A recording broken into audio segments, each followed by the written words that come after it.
Somebody once said, if buying isn't owning, then piracy isn't stealing. In 2024, the global video piracy website visits were huge. Total visits, 216 billion, a 66% increase since 2020. Top drivers, unmet demand where legal channels are slow, fragmented, or expensive.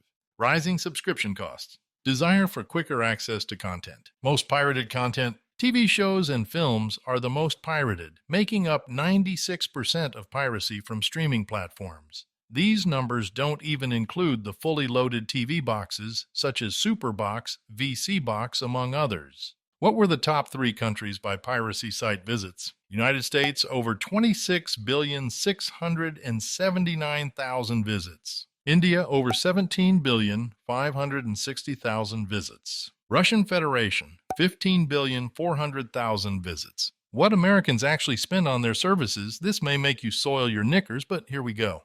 Sean Jackson over at Kiplinger wrote, being a sports fan can be expensive. Not only are there tickets, clothing, and other goods associated with supporting your favorite team, but you also need a way to watch them. On this front, streaming services come into play. They're easy to set up, and you can tailor options to best suit your viewing needs. However, this comes at a significant cost. The New York Times found the average NFL fan will spend up to $631 to stream games this year. They came to this total by factoring in the following. Live streaming service such as YouTube TV for around $90 per month, $540 6-month cost. Amazon Prime for Thursday night games at $15 per month, $75 for 5 months of games. Netflix ad-supported plan for Christmas games for $8. Peacock for special access to a Sunday night game in December for $11 per month.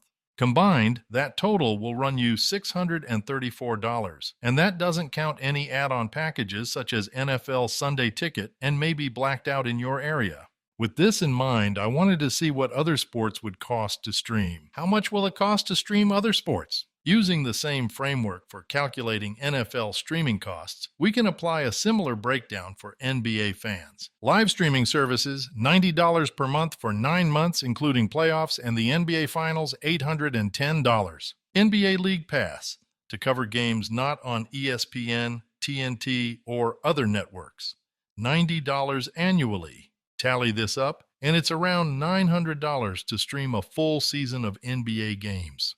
I used NBA League Pass as an example, since it's easier for out-of-market fans to catch games. Meanwhile, MLB fans will feel a similar financial pinch. You'll have 6 months of action with a live streaming service for $90 per month or $540 per year. Next, if you're an avid fan wanting to stream as many games as possible, you'll likely want MLB TV, where a single team plan for a full season is $140. Combined, you're on the hook for $680. Since each sport can cost you upwards of more than $500, it's important to find cost-saving measures where you can. At reviews.org, Kelly Hunt writes about what the average person pays for streaming, such as Netflix, Disney+, Prime-type services cost a month.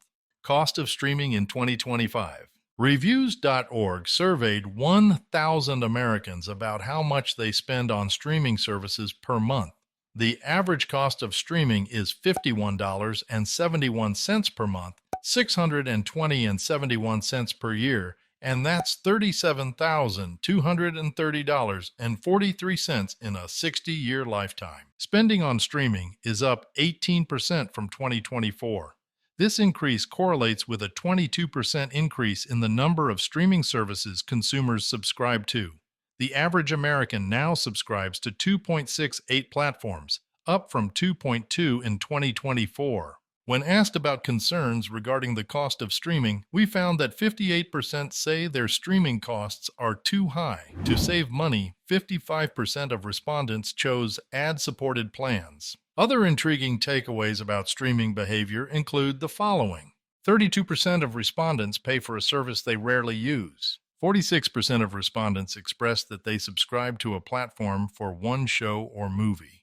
31% of respondents report streaming fatigue, the feeling of being overwhelmed because there are too many streaming services to manage. Okay, one more for the basics of cutting the cable and satellite packages. Jennifer Ortiz over at USA News wrote, How much does cable cost per month? So much that it could be more than your electric, natural gas, water, and trash service combined, according to a report from AllConnect, a website that lets users compare TV and internet providers. Using data from a variety of public sources, the site found the average monthly cable package is now $217.42 per month.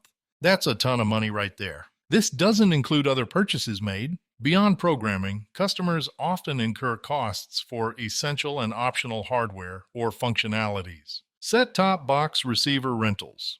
To receive the cable signal, customers typically rent set-top boxes from their provider, often on a per-box basis. Digital video recorder (DVR) service. The ability to record live TV, pause, and rewind shows requires a DVR service, which is usually an extra monthly fee, though many channels now offer on-demand alternatives. High definition (HD) or 4K service. While HD is now standard, some providers may have previously charged an extra fee for high-definition access or now offer a 4K service add-on for enhanced picture quality, not to mention those pesky hidden fees. It is also worth noting that several recurring charges, while not purchases in the traditional sense, function as mandatory add-on fees that increase the monthly bill. Broadcast TV fee, a surcharge to cover costs paid to local broadcast networks like ABC and CBS. Regional sports surcharge,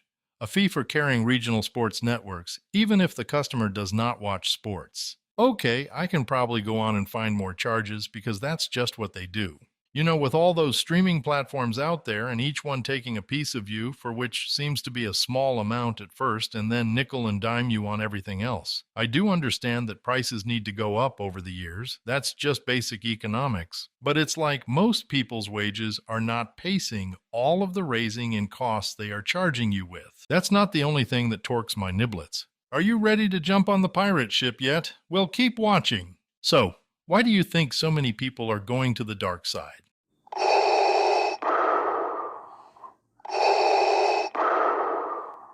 Let us know in comments what your thoughts are on this. Does it scare you that it might be illegal, or is it? You can do a Google search for, say, live NFL games today and come up with plenty of websites. So is that illegal to watch? This is why I think there are so many people buying the IPTV services, that's Internet Protocol Television, offered out there, or going the easy way with a plug-and-play, fully loaded TV boxes. These boxes are said to include everything like all the sports packages, most all of the add-ons like Prime, Netflix services, a ton of TV channels all at a one-time charge and then free for as long as the box lives. Sounds too good to be true. I was looking at their website and it says the boxes come with a year warranty, so let's take a look at this by the numbers and see if it makes sense to why people are choosing to take a chance at piracy. Is there a risk of becoming a matey? Chances of finding and charging an end user is slim to none, so I think the risk goes to the companies providing the service being shut down. Even if it's small, there is still a risk.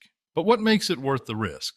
I think it's one simple reason: the price. Here, let's write out the pricing of a cable package. The average cable bill was $217. Rent on the box average was $10. Let's throw in a sports package, say all NFL games for $800 divided by 12 to get a monthly figure of $67. That comes to $294. Now remember, this doesn't include all the videos or TV shows on demand or extra HBOs and so on. Now, the average fully loaded TV box is a one-time fee of $329. No monthly fees ever.